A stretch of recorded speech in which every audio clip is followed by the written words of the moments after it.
दोन वेगवेगळे figures congruent कधी असणार, जर का ते सेम शेपमध्ये आहे आणि सेम साईजचे आहेत. शेप म्हणजे जसं ट्रायंगल आहे किंवा सर्कल आहे किंवा स्क्वेअर आहे, तर ह्याला काय बोलणार, सेम शेप आणि सेम साईजचं पण असेल तर कॉन्ग्रुएंट. पण जर का सेम साईज नसेल, फॉर एक्झाम्पल हा जो स्क्वेअर आहे हे सगळे 4 4 4 4, पण हा जो स्क्वेअर आहे हा 5 5 5 5चा आहे, म्हणजे शेप तर सेम आहे, ह्याच्यामध्ये शेप सेम आहे पण साईज डिफरंट आहे दोन्हीची. तर ज्याच्यामध्ये शेप सेम असेल ना त्याला काय बोलणार, सिमिलर. साईज वेगळी आहे, सो शेप सेम आहे पण हे काय मग सिमिलर. आणि ज्याच्यामध्ये दोन्ही सेम असेल ना तर ते कॉन्ग्रुएंट. सो सिमिलर कधी असणार, सिमिलर फक्त जेव्हा शेप सेम आहे तर ते सिमिलर असेल, जेव्हा साईज पण सेम असेल तेव्हा तो फिगर कॉन्ग्रुएंट असणार.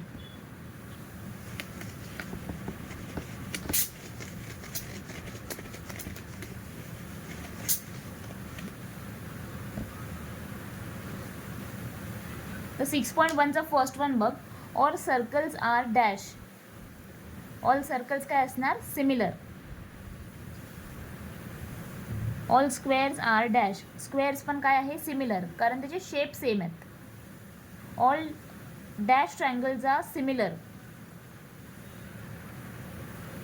कोणते ट्रायंगल सिमिलर असणार, इक्विलॅटरल, कारण आयसोसिलस वेगळं असतं. आयसोसिलस म्हणजे काय, ज्याचं ऑल साईज डिफरंट, म्हणजे असं हा 4 असेल तर हा 5 तर हा 6,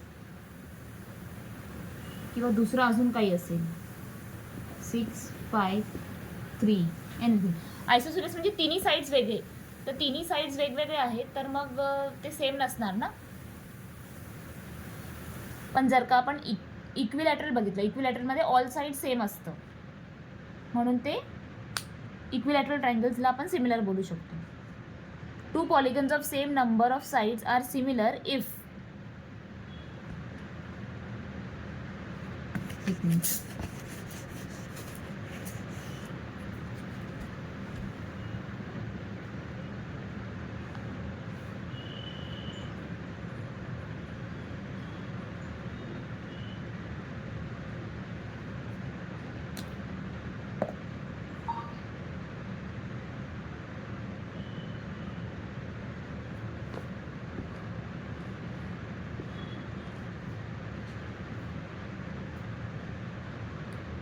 ह्या दोन्हीचे करस्पॉन्डिंग अँगल्स सेम पाहिजे किंवा करस्पॉन्डिंग साइड्स प्रपोर्शनल पाहिजे.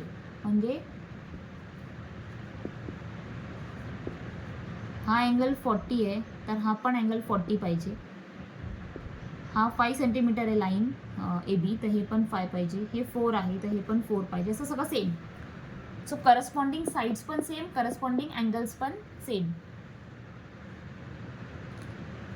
तर त्या पॉलिगनला काय बोलणार, सिमिलर.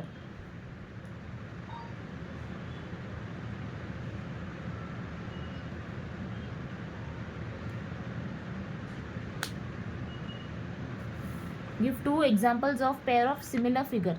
सिमिलर फिगरमध्ये सर्कल लिहू शकतो आणि नॉन सिमिलर फिगर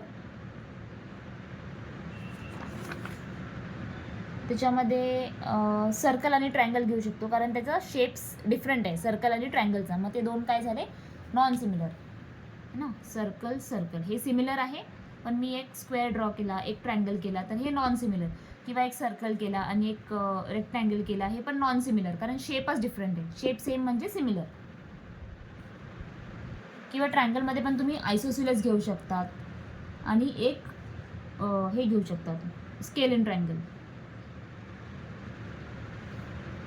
आयसोसिलस म्हणजे दोन इक्वल, स्केलिन म्हणजे हे वेगळं हे वेगळं हे वेगळं, size wise. Next one, state whether the quadrilaterals are similar or not. Third question. आता त्याच्यामध्ये 1.5 1.5 सगळे दिले आहेत आणि दुसऱ्या डायग्राममध्ये सगळे 3 सेंटीमीटर दिले आहेत. तर ह्याचे करस्पॉन्डिंग साईड्स प्रपोर्शनल आहे की नाही बघायचं. तर हे वाला तर ठीक आहे, सिम्पल होतं.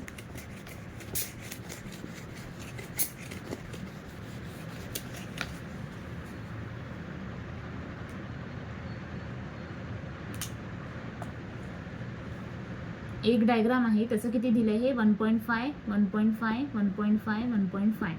आणि दुसरा डायग्राम आहे त्याचं दिलंय 3 3 3 3. साइड्स प्रपोर्शनल आणि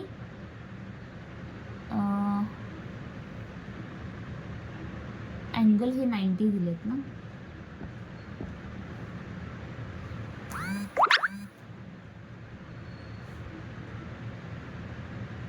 आता साइड्स प्रपोर्शनल आहे की नाही कसं बघणार. ही साइड अपॉन ही साइड म्हणजे 3/1.5 इज इक्वल टू ही साइड अपॉन ही साइड म्हणजे अगेन 3/1.5. ही साइड अपॉन ही साइड 3/1.5. ही साइड अपॉन ही साइड 3/1.5. या सगळ्याला सॉल्व्ह केलं तर सेम आन्सर येईल ना. 3/1.5. आता पॉईंट काढायचं आहे तर काय करणार, वरती एक 0 टाकणार. सो 15 1 जा 15 2 जा काय आन्सर आलं 2/1. म्हणजे याचा आन्सर पण 2/1 2/1 2/1 2/1. सगळ्याचं सेम आलं. म्हणजे साईड्स काय आहेत, प्रपोर्शनल आहे. साईड्स इक्वल लेंथच्या नाही आहे. हे 3 सेंटीमीटर म्हणजे हे पण 3 सेंटीमीटर आहे का, नाही. इक्वल लेंथचं नाही आहे पण प्रपोर्शनल आहे. प्रपोर्शनल म्हणजे तुम्ही जेव्हा या सगळ्याला डिवाइड केलं, याला ह्याच्याने याला ह्याच्याने याला ह्याच्याने याला ह्याच्याने डिवाइड केल्यावर इक्वल आन्सर आलं काय 2/1. त्याला बोलणार की सगळं प्रपोर्शनल आहे. सो साईड्सचं ठीक आहे प्रपोर्शनल आहे, पण हे अँगल्स किती आहेत 90. हे अँगल 90 आहे का, नाही. पॅरेलग्राम टिल्टेड आहे तो 90 नाही आहे. म्हणजे साईड्स प्रपोर्शनल आहे पण अँगल इक्वल नाही आहे, म्हणून हे दोन्ही फिगर सिमिलर नाही येणार.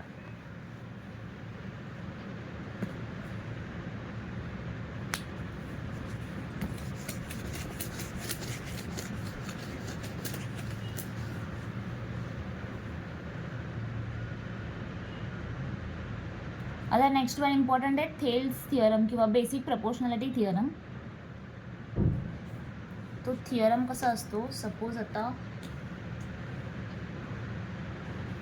मी एक डायग्राम ड्रॉ केला ABC. Suppose BC is parallel to DE. हे साईन कसलं आहे, पॅरलचं. BC आणि DE पॅरल आहे. तर आपण फॉर्म्युला काय लिहिणार, as per the basic proportionality theorem AD upon DB is equal to AE upon EC. काय लिहिणार, AD अपॉन DB म्हणजे हे अपॉन हे is equal to AE upon EC. याला काय बोलतात, बेसिक प्रपोर्शनॅलिटी थिअरम, ज्याच्यामध्ये दोन हे पॅरल आहे म्हणजे ट्रायंगलची एक साईड आणि ही एक लाईन, हे दोन पॅरल आहे. तर हे अपॉन हे आणि हे अपॉन हे.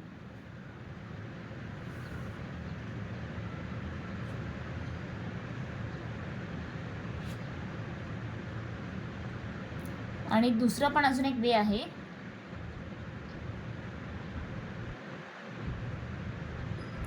आपण AD अपॉन AB पण लिहू शकतो आणि AE अपॉन AC पण लिहू शकतो, तरी राईट येईल.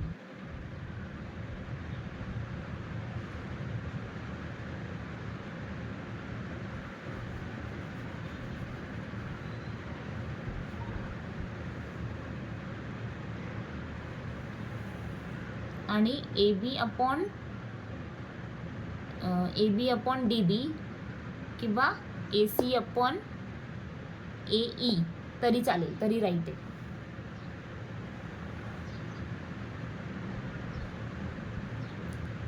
ठीक आहे, प्रपोर्शन बघायचं फक्त. एकतर हे अपॉन हे अपॉन हे, किंवा हे अपॉन फुल हे, किंवा हे अपॉन फुल हे, किंवा फुल AB अपॉन AD, किंवा फुल AC अपॉन AE.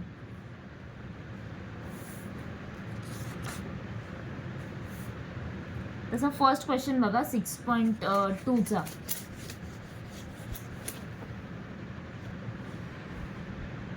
त्याच्यामध्ये काय दिलंय, 1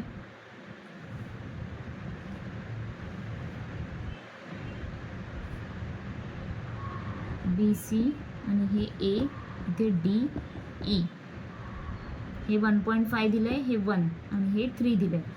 फाइंड काय करायचं आहे, AD नाही, एक मिनिट, फाइंड EC हा वाला फाइंड करायचा आहे. सो बेसिक प्रपोर्शनॅलिटी थिअरममध्ये आपण काय घेणार, पहिले लिहायचं कोणता लाईन पॅरल आहे, DE is parallel to BC. So तसं लिहायचं DE पॅरल टू BC आणि मग लिहायचं using BPT theorem so AD upon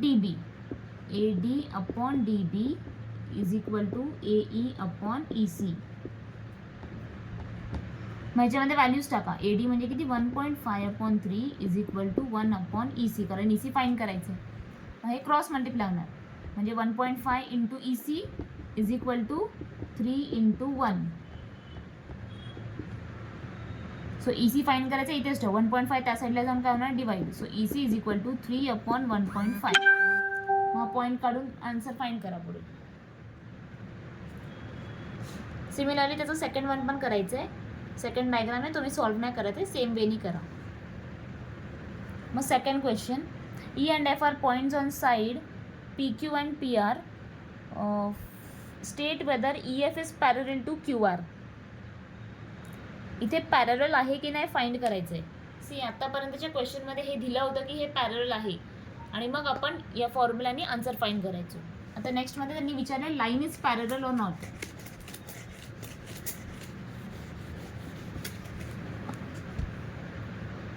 मग आता हे कसं करणार, ह्याच्यामध्ये चारही बाजू त्यांनी दिल्या आहेत. सो मिसिंग काहीच नाही, आपल्याला काय फाइंड करायचं आहे का, व्हॅल्यूज नाही, फक्त पॅरलल आहे की नाही फाइंड करायचं आहे.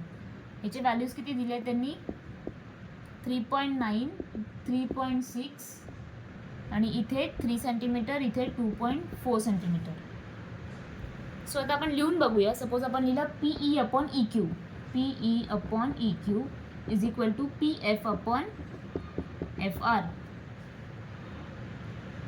ह्याचा आन्सर किती येते ते चेक करा. PE/EQ म्हणजे 3.9/3, 3.9/3 इज इक्वल टू हे किती आहे, 3.6. हे थोडं इथे लिहिते, 3.6/2.4. आता पॉईंट काढला तर काय होणार, हा पॉईंट काढला म्हणजे खाली एक 0 टाकणार मी. सो हा नंबर काय बनेल, हा पॉईंट गेला खाली 0 आला. 39 आणि 30 3च्या टेबलने होऊ शकतं ना, 3 इंटू 10 आणि हे किती 3 इंटू 13. ठीक आहे. सो 3 कट झाला, आन्सर किती आला 13/10. ह्या साईडला आन्सर किती येते बघ, हा पण पॉईंट गेला, हा पण पॉईंट गेला. सो 0 टाकायची गरजच नाही, कारण इथे डेसिमल नंतर एक एकच आहे ना. हा डायरेक्ट 12 करा. 12 3 जा 12 2 जा 12 गेला, आन्सर आला 3/2. हे दोन्ही सेम आहेत का, 13/10, 3/2 सेम नाही आहे, वेगळं आहे. मग तुम्ही लिहू शकता की EF is not parallel to QR.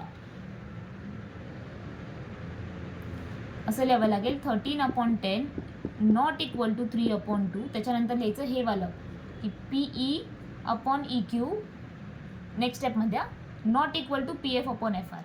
Not equal लिहून मग लिहायचं therefore EF is not parallel to QR. Similarly second आणि थर्ड पण करायचं आहे ट्राय. आता थर्ड क्वेश्चन बघा, आणि व्हॅल्यू सेम आले तर पॅरल होणार. हा जसं आता या दोन्हीमध्ये वेगळं आलं होतं, पण सेम आला तर इट विल बी पॅरल. Next third question, LM is parallel to CB, LN is parallel to CD. Proof that. अच्छा, प्रूफ वाला क्वेश्चन आहे.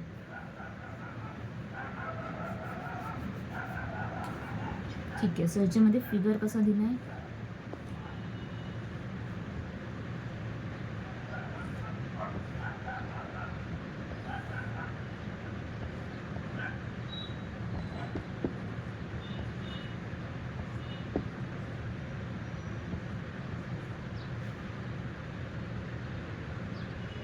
ह्यामध्ये प्रूफ काय करायचं आहे आपल्याला, AM/AB आणि AN/AD. आणि ऑलरेडी लाईन्स कोणते पॅरलल आहे, LM is parallel to CB, म्हणजे हे याला पॅरलल आहे असं असं, आणि LN is parallel to CD. This is parallel to this, this is parallel to this. आणि प्रूफ करायचं हे बाहेरचं, AM/AB, AN/AD. सो आपण इथे बेसिक प्रपोर्शनॅलिटी थिअरम यूज करू शकतो, कारण लाईन्स कोणते पॅरलल आहेत ते आपल्याला दिलं आहे. सो हा ट्रायंगल विसरून जा, हा ट्रायंगल विसर, म्हणजे इथे कोणता हे लाईन आणि हे लाईन पॅरलल आहे, पण हा ट्रायंगल फक्त घेऊया वरचा. सो वरचा ट्रायंगल घेतला तर डायग्राम कसा बनेल, असा असा बनेल ना, ACBM आणि L, कारण हे आणि हे पॅरलल. असं आपण सरळ असा ड्रॉ करतो ट्रायंगल, आणि आपण हे बोलतो हे आणि हे पॅरलल आहे ना. मग आपण काय लिहितो, हे अपॉन हे, हे अपॉन हे. इथे हा ट्रायंगल अशाच्या ऐवजी असं उलटा दिला, आणि हे दोन पॅरलल दिलेत, म्हणजे असं लाईन दिलं असं. तर हे दोन पॅरल म्हणजे हे कसं लिहिणार आपण AL अपॉन LC किंवा AC लिहूया. कसं लिहिणार AL upon AC is equal to AL upon AC AM upon AB.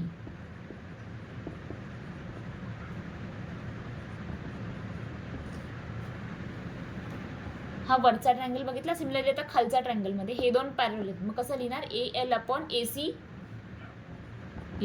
AC is equal to AN upon AD. या दोन्हीमध्ये बघा हे दोन सेम आहेत, हे सेम आहेत म्हणजे ह्याला सोडून दे, हे आणि हे पण सेम होणार. म्हणजे आपण लिहू शकतो AM upon AB is equal to AN upon AD. AM upon AB is equal to AN upon AD. हेच प्रूफ करायचं होतं. सो प्रूफ झालं. सो यांच्या इथे आपण दोन वेगळे वेगळे ट्रायंगल्स घेतले. मग from 1 and 2 we can write both are equal. The fourth question.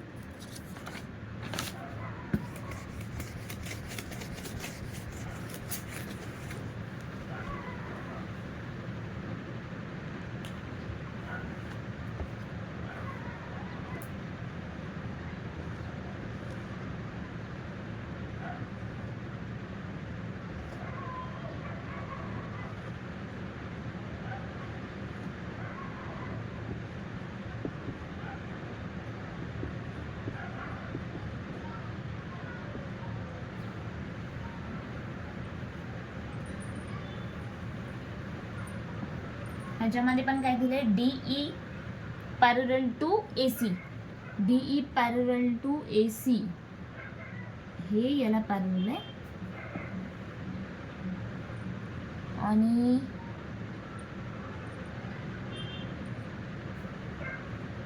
DF parallel to AE. DF इथे दोन टाकते पॅरलल टू AE म्हणजे हे आणि हे पॅरलल, हे आणि हे पॅरलल.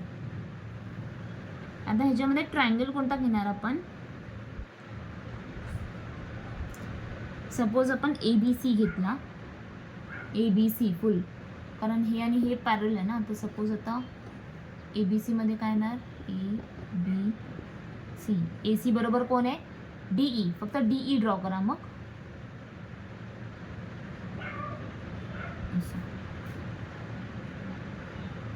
सो या ट्रायंगलमध्ये जर का हे दोन लाईन्स पॅरलल आहेत म्हणजे आपण काय लिहू शकतो BE असं लिहू शकतो BE अपॉन EC. काय लिहिणार इकडे BE upon EC is equal to हे अपॉन हे इज इक्वल टू हे अपॉन हे म्हणजे BD अपॉन DA. ठीक आहे. सो हा बाहेरचा ट्रायंगल घेतला. अच्छा हा का घेतला कारण हे दोन लाईन्स पॅरलल आहेत आणि हे दोन लाईन पॅरलल म्हणजे याच्याने हाच एक ट्रायंगल बनतोय है ना. म्हणून आता मी हा रफ करते. दुसरा वाला डायग्राम बघा कोणता आहे तो डबल लाईनवाला म्हणजे DF आणि AE. सो DF आणि AE साठी कोणता ट्रायंगल घ्यावा लागेल.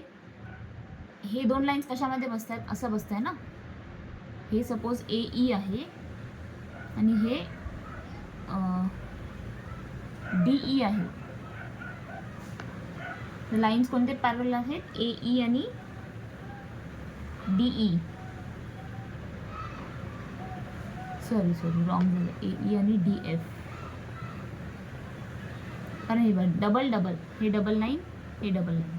सो याच्याने हाच एक ट्रायंगल बनतो. म्हणजे कोणता ट्रायंगल घ्यायचा आहे आपल्याला ABE. तर याच्यामधून हे दोन लाईन्स पॅरलल म्हणजे आपण काय लिहू शकतो याच्यामध्ये असं लिहू शकतो BD अपॉन DA आणि हे अपॉन हे BD upon DA is equal to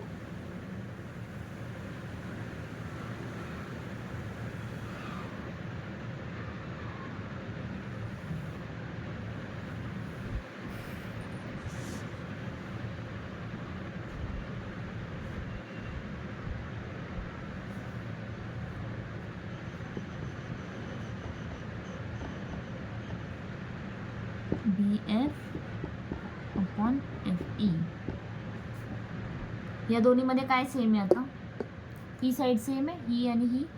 so हे दोन सेम म्हणजे हे दोन पण रिमेनिंग सेम झाले. BE upon EC is equal to BF upon FE.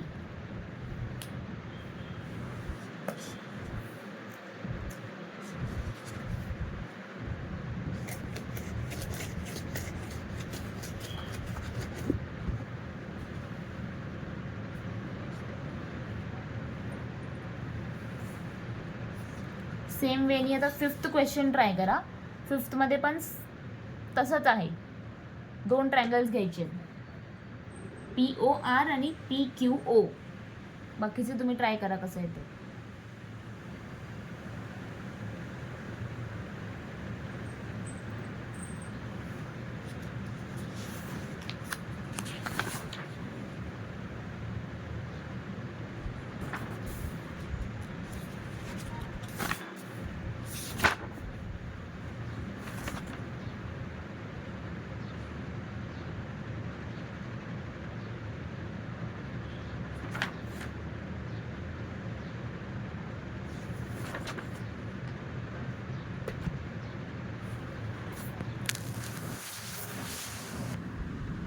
सिक्स्थवाला question मी ट्युशनमध्ये दाखवते सॉल्व कसं करायचं.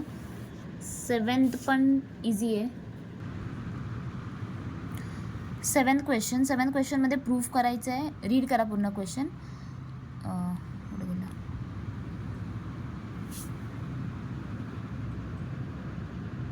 Proof that a line drawn through midpoint of one side of triangle is parallel to other side bisect the third side.